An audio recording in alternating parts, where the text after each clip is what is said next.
Okay, welcome everyone to the second PECC Lab seminar series talk, Democracy and the Environment, featuring Marina Povitkina, who is a postdoctoral researcher at the University of Oslo.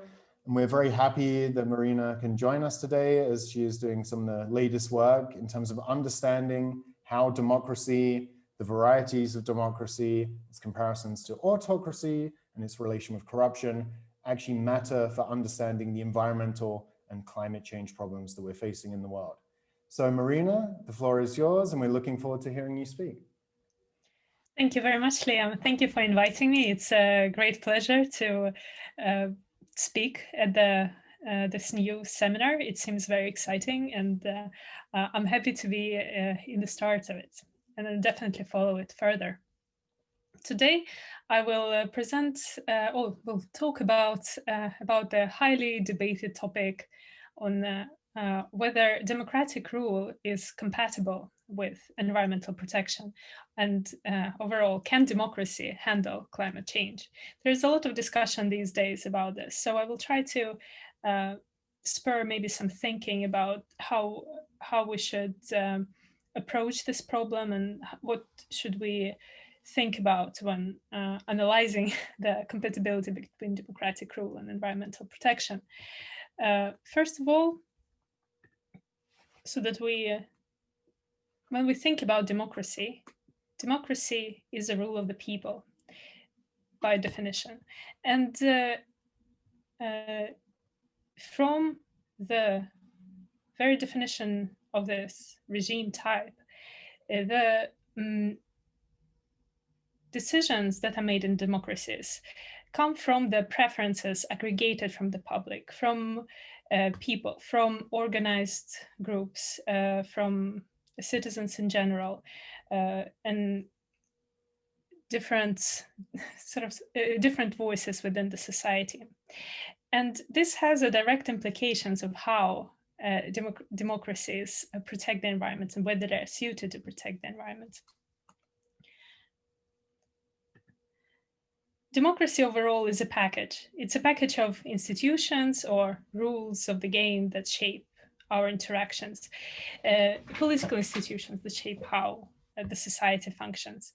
And so that we have the common understanding, it usually implies the regular elections, free and fair elections, universal suffrage to give voice to as many people as possible, as many interests as possible.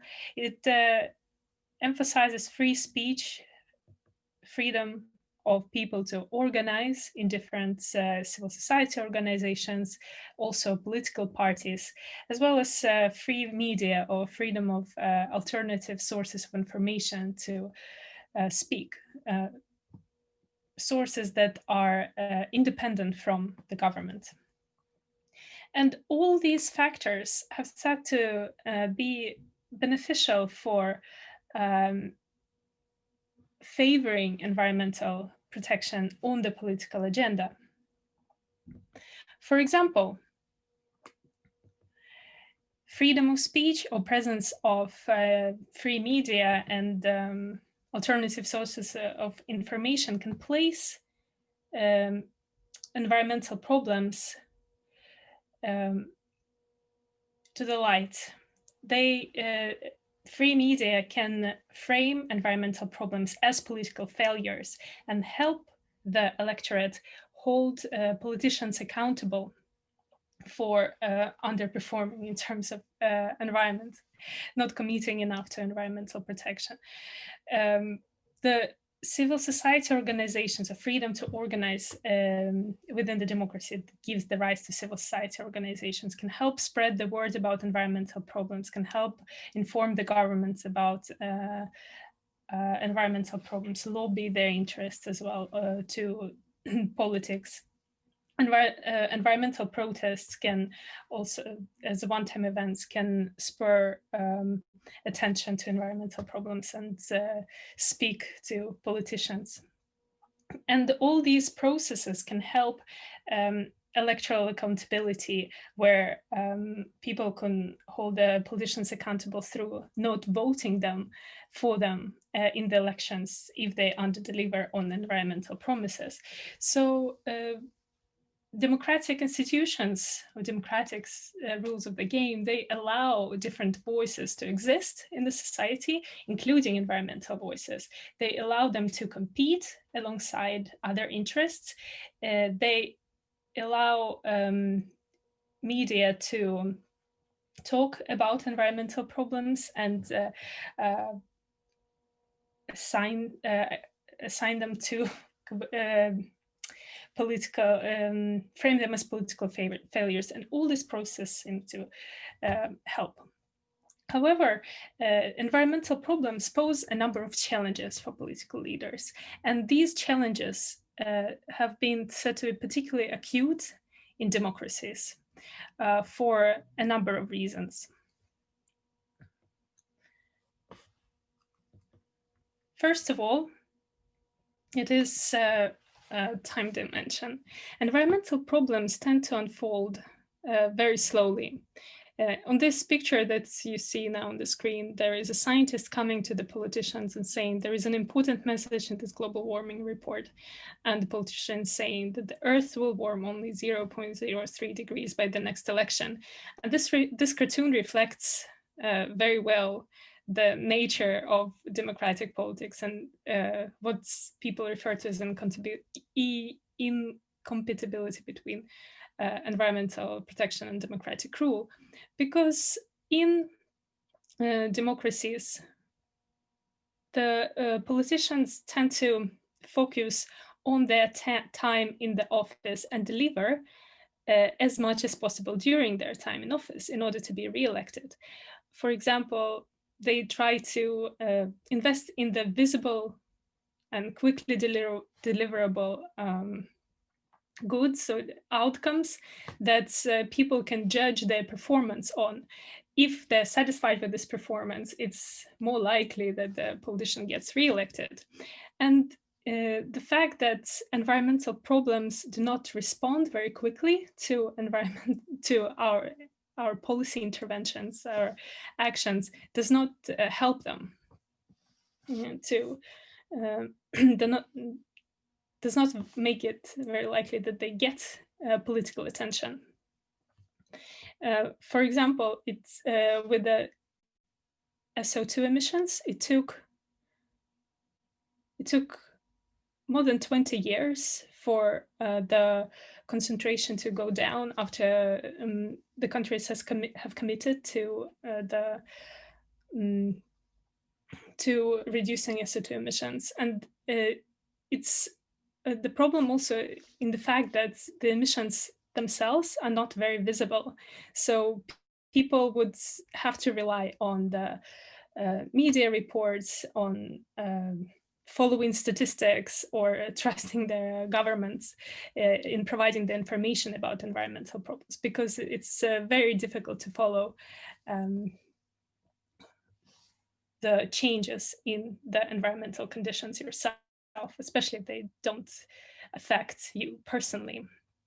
Second, the environmental issues are transboundary. So they go out, they often travel between countries' borders. So they fall, often pollution falls outside national jurisdiction. This is a map of Chernobyl disaster consequences.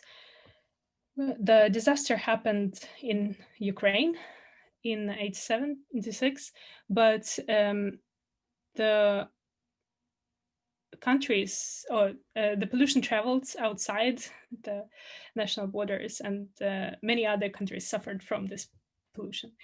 And this is not only limited to air pollution, it's also water pollution travels in the shared water sources between the countries.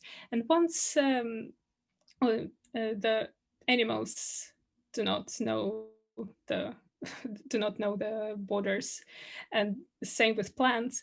And it's once the pollution gets outside the national jurisdiction, it's not much that politicians can do about it. So it's easy to blame the responsibility for the problems on someone else, and it's easy to avoid this responsibility for environmental problems. And if the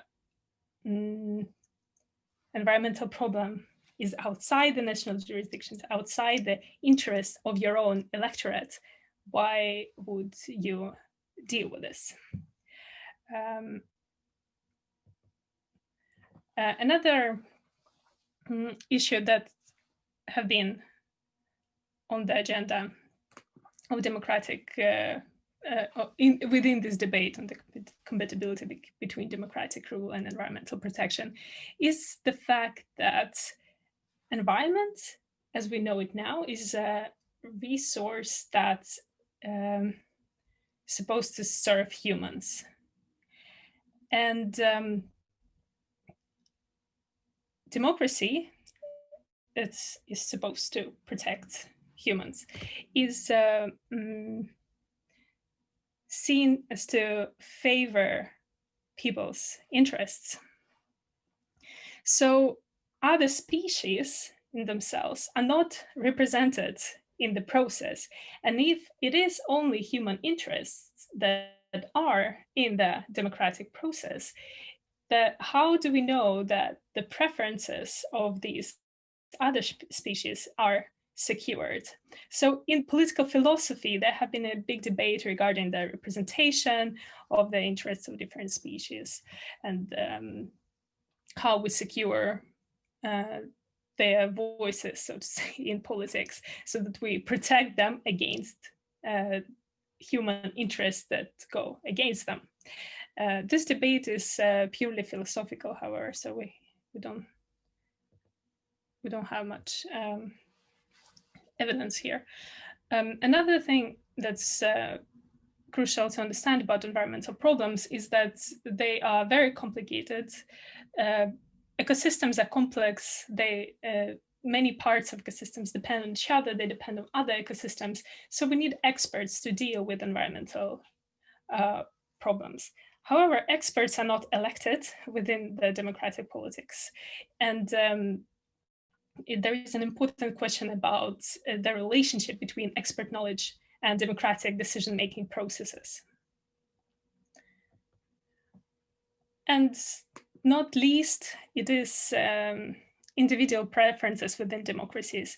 As democratic leaders are elected by the people, it plays a role what people actually prefer. And in the liberal system, there is often a contradiction with constraining people's individual liberties. And this narrative is very popular in the US. Why should there be government intervention for correcting for non-environmental behavior or behavior against the environment if I'm supposed to be making free choices in a democracy? So there is some sort of incompatibility. If people want to drive more cars, why should they be constrained? Why should they be constrained for not wanting to drive the car more? Plus, here there is a problem of organized anti-environmental interests that can influence policymaking through lobbying, like business interests, for example, or polluting industries. And there is a question of legitimacy of the policy measures if individuals or certain interest groups prefer something else. And another problem that's related to that is the diffused responsibility. It's difficult to assign the causes of the problem because the problem is so complex. So who should be responsible for managing the environmental problems? And this also stems from the fact that many environmental problems are collective action dilemmas, where a person would benefit if they themselves try to make pro-environmental choices, but they are not sure if other people are also making pro-environmental choices. So they also hesitant to make these pro-environmental choices in the fear of losing or missing out. So the big question here is how to create the support for a problem that is not visible, does not affect you directly, and with consequences far in the future with such a diffuse responsibility. And political theorists like to think about alternatives to democratic rule. And the alternative that we have now is various types of dictatorships. Some sort of authoritarian regime that would reorient the society single-handedly towards sustainability, disregarding the preferences, various preferences, especially pro-economic preferences, preference against environmental protection, where and in authoritarian regimes, we're saying is the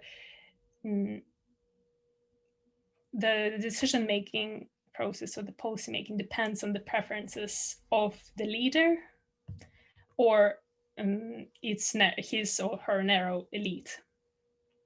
And if environmental interests are in the preferences of the leader and the elite, it should be theoretically more possible to secure environmental protection in such authoritarian regimes than if we account for the breadth of preferences within the masses. And this idea received a lot of attention in the 60s, in the 70s, 80s. People were concerned with the liberal side of democracy, which allowed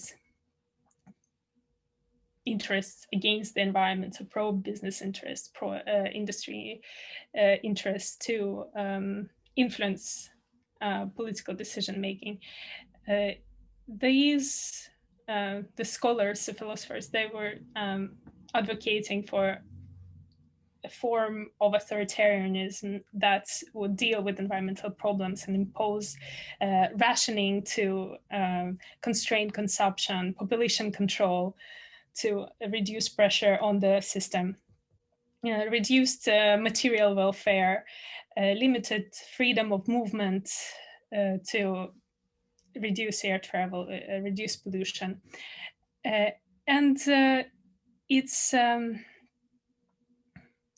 These ideas, although they were popular before, are starting to be to revive these days as well.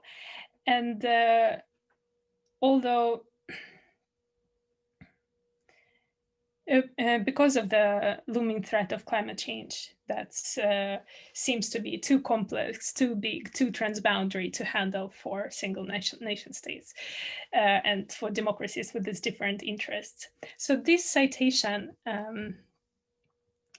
we do not have the time we need. Something must happen quickly. Establishing of global governments may take place through a coup, a kind of existential leap in which the sovereign nation states are forced to cease to exist. A global government in the form of a global despotism takes over.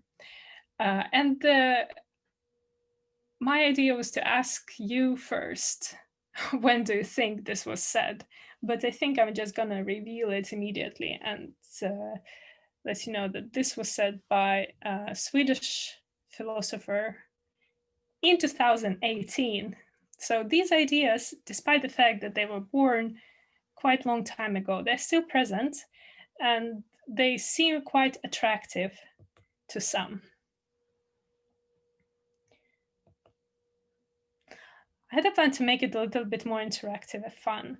So if you could, on your computers, type, go to menti.com and use the code 744803 and 6, and answer the question, which regime type you think is better suited to secure environmental protection?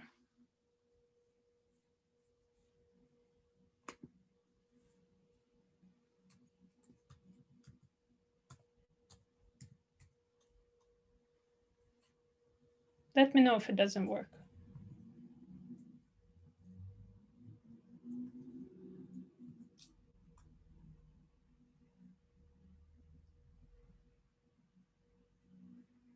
We have some first replies.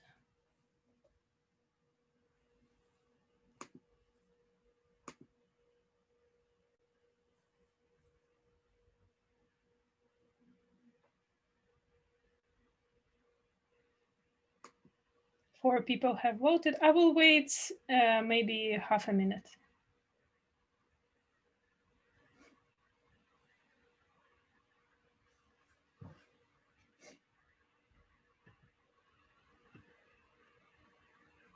The code is here on top of the slide. It's 7448036. So it seems so far that the majority is pro-democracy, thinking that democracy is better suited to secure environmental protection than authoritarian regimes. But there's still several people who think that authoritarian regime is better.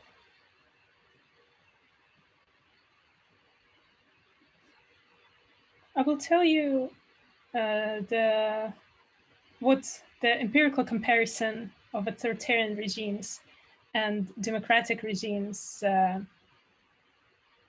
shown so far a little bit later, maybe even a Q&A session. But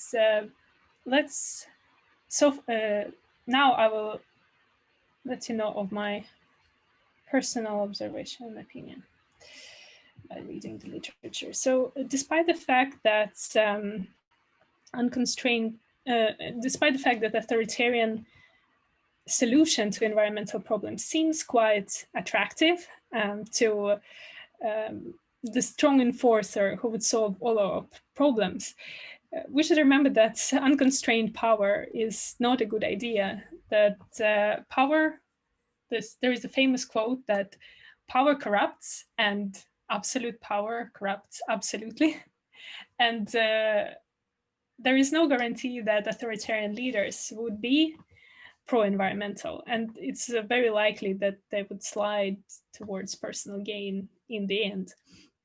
I also would like to quote a political scientist, historian David Ransom here said that the question is not only where you want to be in terms of, in our case, environmental protection, social, economic situation. Sometimes you want a dictatorship because of the need for decisive action, for solutions right now. But the question is also where you want to be when the politics is at its worst. And when the politics is at its worst, when we have violence, human rights abuses, and so on, you want to be in a democracy. So it is a trade-off. And environmental authoritarianism, despite the fact that it's a very attractive idea, we have not seen examples of them, of how it could work. We have a Singapore city-state that have coped with the environmental problems pretty well. But it's an outlier now, and it's very small. It's also a very small country. It's basically in a city, so it's also easier to implement policies there. In any case, since slides towards authoritarianism is quite dangerous, especially in our time of populist politics, where slide to authoritarianism is because of the populists, which are nowhere near around environmental, nowhere near promoting environmental interests. We could think about how we can improve democracy instead. And philosophers have been doing this for quite a while now as well. One of the solutions to improve democracy that have been suggested in the political philosophy have been focusing on developing deliberative practices that would be based on communicative rationality, the pluralism of opinion, giving voice to marginalized groups, and simply more discussion. And through these more engaged discussions, we could bring together more voices and have consensus, and there is likelihood that the more groups are involved in the discussion, the more they listen to each other, the more environmental concerns would reach towards everyone, and the more environmental attitudes we will develop. And therefore, more support for environmental policies and more demand for environmental policies on the political agenda. Another form of democracy that have been argued to favor environmental protection is to involve citizens directly into environmental decision making, so some sort of participatory democracy. So the people, proponents of this form of democracies argue that we should have directly referendums where people should vote on environmental protection problems, and we will reach environmental protections through giving people the chance to vote directly without representation. There are problems both with deliberative democracy and participatory democracy, of course, because I mean, I probably should. UK would not be the country where I should be arguing for why referendums are not the ideal form of democratic process. They can be manipulated. They can be there can be misinformation, and in deliberative democracies, there is also no guarantee that pro-environmental voices would be there. There's no guarantee for ecological considerations. So instead, some other ideas that have been promoted within the scholarship is ecological citizenship, where the process of environmental transformation should come from below, from the citizens. Since the problems are transboundary, citizens should think outside their connection to the nation state. So they should have moral responsibility for the rest of the world, for their actions. For example, a UK citizen should have a moral responsibility to the citizens of Bangladesh when they are making their consumer choices of buying clothes or traveling, having a long flight, and so on. So the value change should be the primary driver. Value change among the citizens should be the primary driver of the ecological transformation. And finally, another school of thought says that we do not necessarily have to reject the liberal democracy with its benefits, with what we have achieved in terms of personal freedom and individual liberties. We could base the new ideal form of democracy, ecological democracy, on the liberal democracy, but we should change our values within the liberal democracy a little bit more. So the environmental quality should be a fundamental right, not a matter of negotiation between different interests. It should be secured in some sort of green constitution, and it should be simply, when we incorporate nature into our value system as something necessary for us instead of something that we consume, the change would happen even within a liberal democracy. That's the next school of thought. And I think I will be stopping around here, and I could answer in Q&A regarding the empirical findings that compare democratic regimes and authoritarian regimes in their efforts to protect the environment. And first, I would just like to ask you, based on what I have just told you, which form of democracy or autocracy — I did not include anarchy this time. It's fun that when you actually voted for that. I'll be curious to ask what were your ideas. But in any case, I would like to ask you which form of democracy you think is better suited to secure environmental protection: ecological democracy, representative democracy, deliberative democracy, liberal democracy as it is right now, ecological citizenship, or it is autocracy.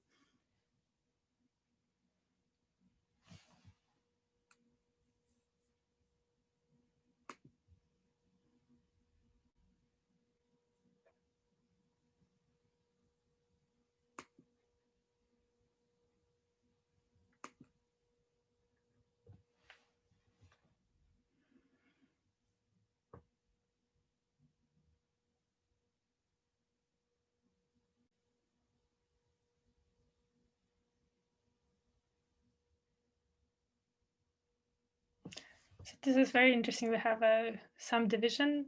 The majority is voting for ecological democracy as a way forward, the new form of liberal democracy. Some are leaning towards ecological citizenship, some the liberal democracy it is at the moment, and we have 1 point each for deliberative and representative democracy. Thank you very much for your votes. It is always fun to see how you view our future forward. And the goal of this lecture was to maybe generate some thinking on how we can improve the current system, the current democratic system, as an alternative instead of sliding back to authoritarianism for solving the global challenges, environmental problems, climate change. That's all from my side. Great. Thank you very much, Marina, for the really comprehensive and interesting talk on the issue of democracy and the environment and climate change.